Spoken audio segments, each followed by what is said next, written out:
the bus, Bobbie the bus.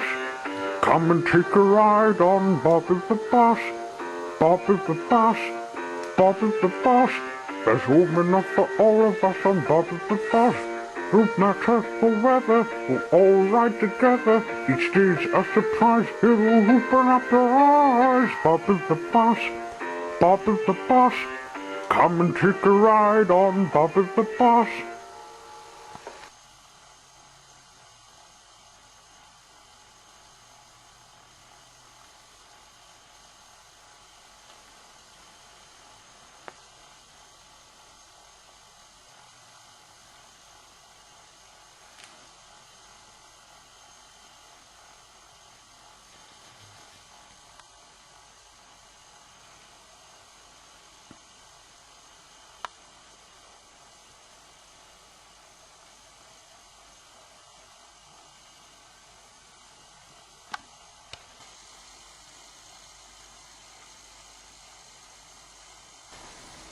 The next morning was a first explore when the buses looked at the timetables.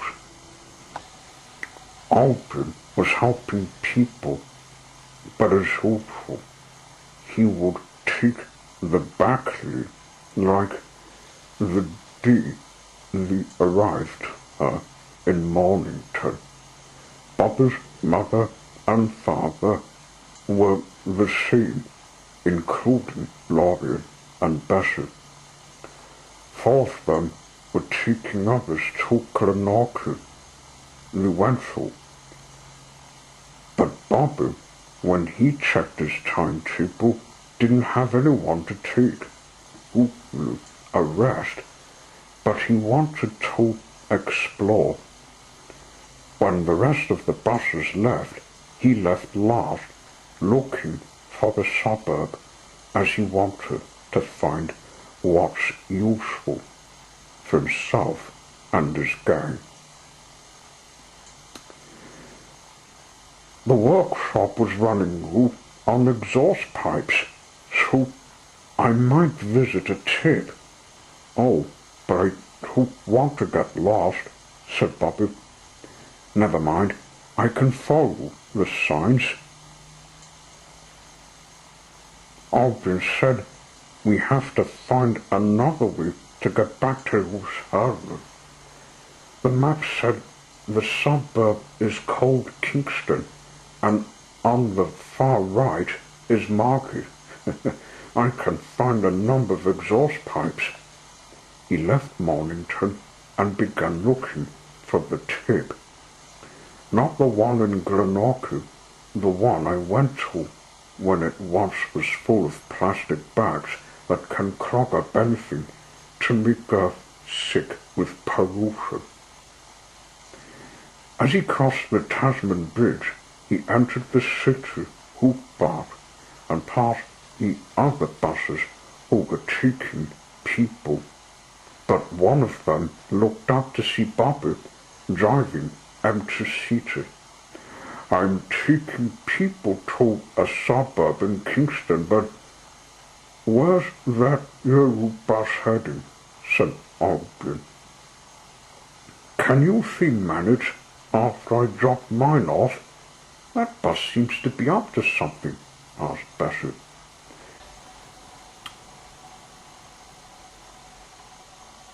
A good thing there isn't any more people to carry for you. When you finish, you're needing to check that exhaust pipe. You're starting to pop off like Bobbie did, said Bobbie's mother. It's Hootley Blacksfoot shoes. There's no harm in it, but Hootley a second. I didn't backfire, said Bessie. Once she was finished, she went looking for Bobbie. Bobbie, meanwhile, had reached the end of the highway, stopping at a roundabout.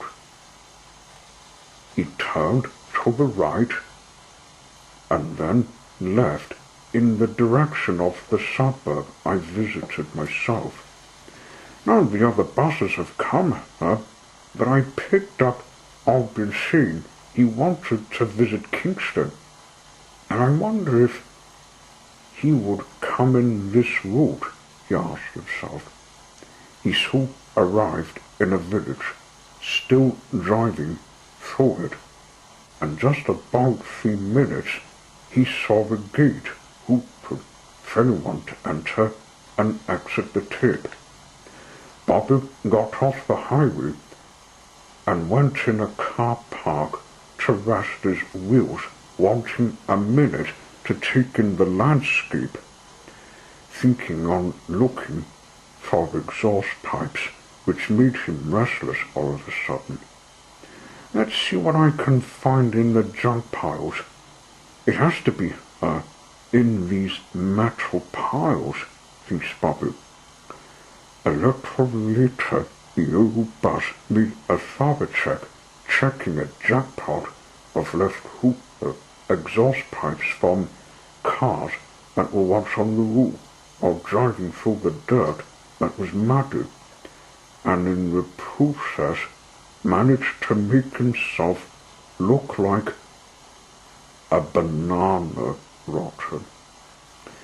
I can take these back to Mornington and let the workshop get them restored, as a number of them are in good condition but have rust. He revved. Bessie came to Kingston looking for Bobbie. She also turned to the right and then left in the direction to the tip.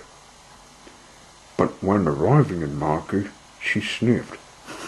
"Oh, poor! What's that terrible palm?" she screamed. She saw where it came from.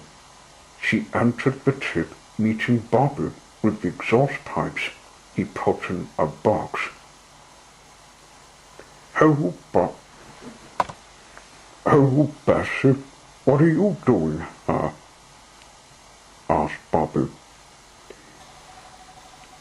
"You've been wandering off, Bobbie. What are you doing here is what I want to know," said Bessie. "You've been covering yourself in mud. I picked these exhaust pipes from the dirty spot in the metal junk piles. Oh, I can't cook like this.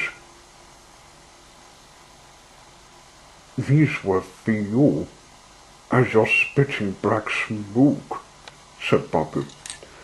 "Oh, drat! And I've backfired. There's no way I can get back to Mornington," Bessie mourned. "There's a vehicle wash put there.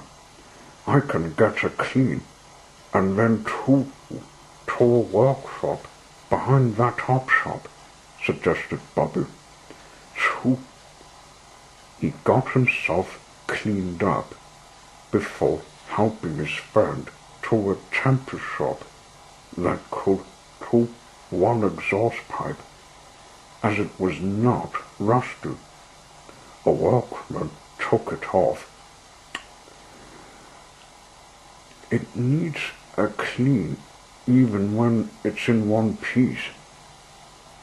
Just need that filter looked at. It needs a good clean tool," he said.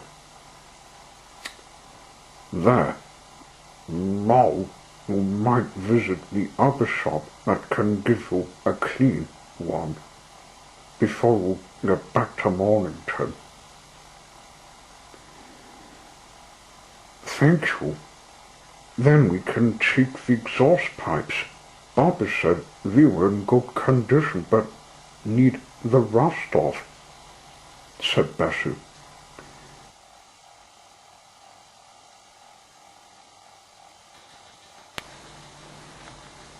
We went to another workshop in Kingston first.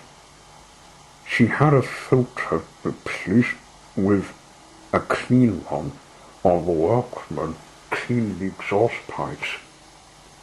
Just then we saw Alban pull up, followed by the rest. We thought you'd drive up, Bobbie. What's with the exhaust pipes? Asked Alban. This is for Mornington, Alban. I picked these pipes from the tip, thinking I could get them restored for you to use if yours are still working, explained Bobbie. We don't need them. Mine and the others are spitting fine.